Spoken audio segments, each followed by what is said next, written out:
በጣም የሚገርም ነገር እንግዲህ ሰርታለች ማለት ነው። ቃል የሚገርማችሁ ነገር ፋይሉን ለባይሉ ወስዳ መስጠት ነበረባት። ነገር ግን እሷ በቀላሉ ልትሸውደው ችላለች ማለት ነው። በኃይሉን ለተወሰነ ጊዜ ፋይሉን አምጭልኝ ብሎ ልኳት ወደ ገኒ ቤት እንደነበረ ሁላችንም እናውቃለን። ከዛ እንግዲህ ምንድነው ያደረገችው?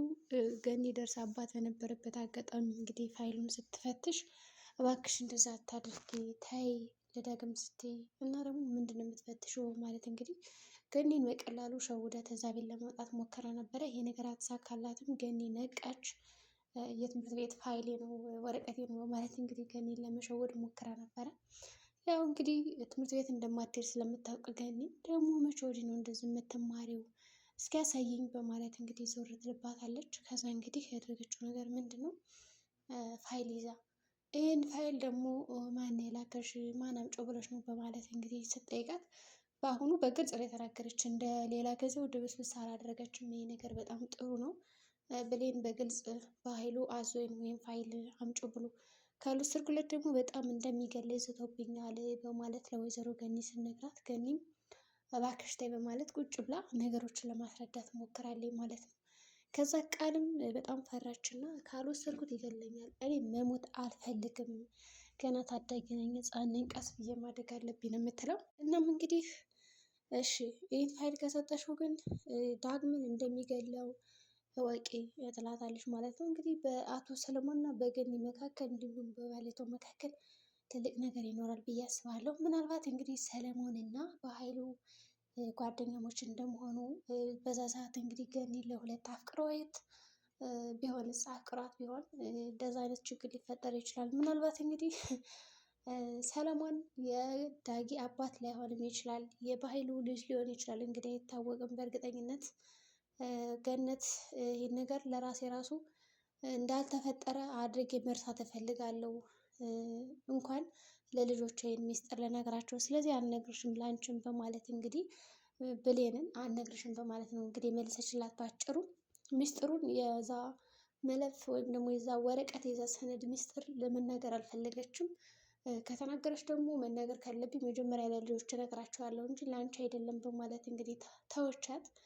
ያው ብሌንም አላጨናነቀቻትም፣ እሺ ብላ ሄደች ማለት ነው ወደ ኃይሉ። ግን እዛ ጋ ወረቀቱን በጣም ቀይራ ነበር የሰጠችው። ውስጡ ያለው ወረቀት እሱ የሚፈልገው ርዕስ ሆኖ ውስጡ ግን ሌላ። ከዛ እንግዲህ ሲያየው በኃይሉ በጣም ደስ ብሎት በጣም ብዙ ገንዘብ ነበር የሰጣት። የሚገርማችሁ ነገር በጣም ብዙ ገንዘብ ነው። መጀመሪያ እንደታሸገ ስለነበር ያየው። ከዛ ግን ውስጡን ገብቶ ሲያየው ግን ሌላ ምንም ማይረባ ወረቀት ነው።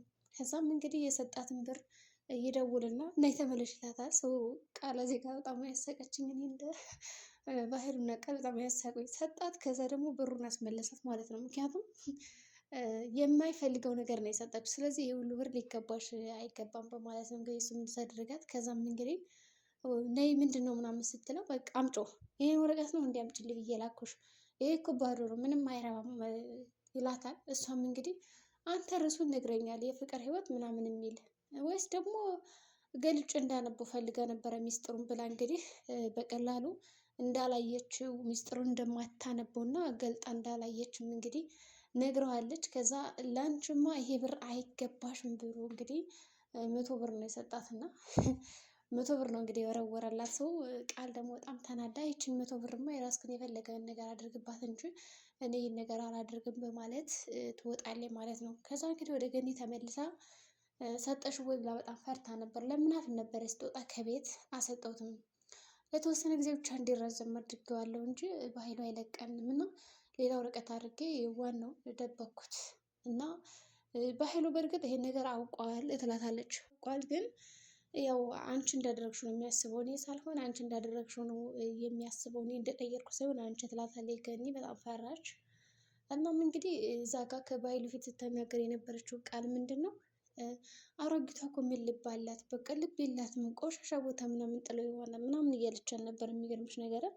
የሚገርማችሁ ነገር ማለት ነው። ከዛ እሱም እንግዲህ አይ በጭራሽ የሆነ እንትንማ አትሰጥም፣ ቆሻሻ ቦታ ምናምን አትጥለውም፣ ነገር ግን በቃ የሆነ ቦታ አስቀምጠ ይሆናል፣ ስለዚህ ፈልግልኝ ይላታል።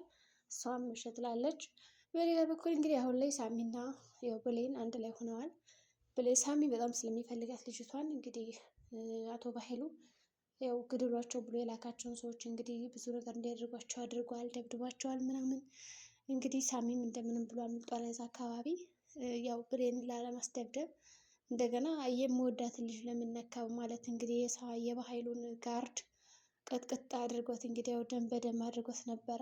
በሀይሉም እንግዲህ አምጣቸው ብሎ ታዞት ጥሎት ሲሄድ ከዛ በቃ ደም በደም ሆኗል። አሁን እኔ አንተን ነው ይዤ የምዞረው ምን አይነት ጋርድ ነህ እያለ በጣም ሲስቅበት ነበር ማለት ነው። እንግዲህ የሀይሉ ጋርዶች እየተደበደቡ መመለስ ሆኗል እንግዲህ ስራቸው፣ ደም በደም እየተበረካከሱ ነው እንግዲህ ተራ በተራ ያሉት። እናም እንግዲህ ሳሚም ጀግና ሆኖ ነበረ፣ አላስነካም። በእርግጥም የተደበደበ ጋርዶ ለምን ገፍትረ ጣልካት ብሌንን ከመሬት ላይ በማለት ነው። እሷም እንግዲህ ተው እባክህ እያለች እየለመነችው ነበር፣ ግን እንዲረዳው አልቻለም እና ፍቅሬን ተነካች በማለት እንግዲህ ያዞ ይልቀቁኝ በማለት ነው እንግዲህ ፍንክት ያደረገው። እናም እንግዲህ ከፈነከተ በኋላ ብሌን ራሱ እየለመነችው ነበረ፣ እባክህ ተው ይሞትብሃል እንደዛ አታድርግ ብላ ብዙ ነገሮች እንዲተው አድርጋለች። በእርግጥም ባትገለግለው ኑሮ ብዙ ነገር እንደሚፈጠር እርግጥ ነው። ከዛም እንግዲህ እሺ በማለት ሁለታቸውም ይወጣሉ ማለት ነው። ሌላው እንግዲህ መንገድ ላይ እየወጡ እያለ ከዳግም ጋር ይገናኛሉ። ዳግም ከዛ ጋር ሲያያት ከሳሚ ጋር ጨሰ በቃ አይገልጸውም። ምክንያቱም በጣም ነው የተናደደው። አንደኛ በቃ ፍቅሩ ሚስቴ ምናምን ብሎ ያላት በትንሽ ነገር እንግዲህ ተጣልተው እንደዛ ተቃቅፈው ሲያቸው በጣም ነበር የበገነው። በግኖም አልቀረ እንግዲህ በቦክስ ማታለው ሲል ሳሚን ጭራሽ ብሌን ጠበቃ ሁና ቁጭ በጣም በገነ፣ በሸቀ ማለት ይቻላል እንግዲህ እኔ ፍቅሬን ለምን ትነካታለህ? በዚህ ቆሻሻ ሰውዬ እኔን ቀየርሽ ወይ? እኔ እኮ ዳጊ ነኝ ቢላት፣ ኧረ ወይ ልሰማው አይመለከትም ካሁን በኋላ እንደውም በቃ እዚህ በኋላ ትልቅ ውለታ የዋለልኝ ሰው ስለሆነ እሱ በቃ አልፈልግም ነው ያላቸው። በነገራችን ላይ ብሌን ግን ለጥቅሟ ሲሆን ቀረበችው። አሁን እንደው ሳሚ ምናልባት ይህን ሚስጥር ከነገርኳት የኔ ትሆናለች ብሎ ከሆነ በጭራሽ ልቧ ይፈልገዋል ዳግምን በጣም ነው የምትወደው።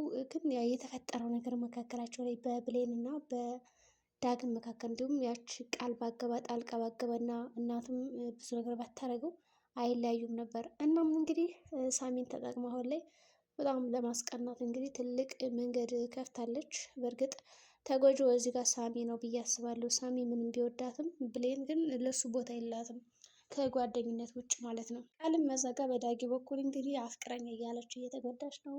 እሱም እንግዲህ እዚህ ጋር ብሌን ብሌን ይላል። ብቻ እንግዲህ መጨረሻቸው ምንድን ነው የሚሆነው? ዳግምም እንግዲህ ጥሏቸው ነው ሄደ። ሳሚም እንግዲህ በጣም ሲያበሽቀው ነበር ብሌንን አቅፎ፣ ዳግም ማየት ስላልቻለ ጥሏቸው ሄደ።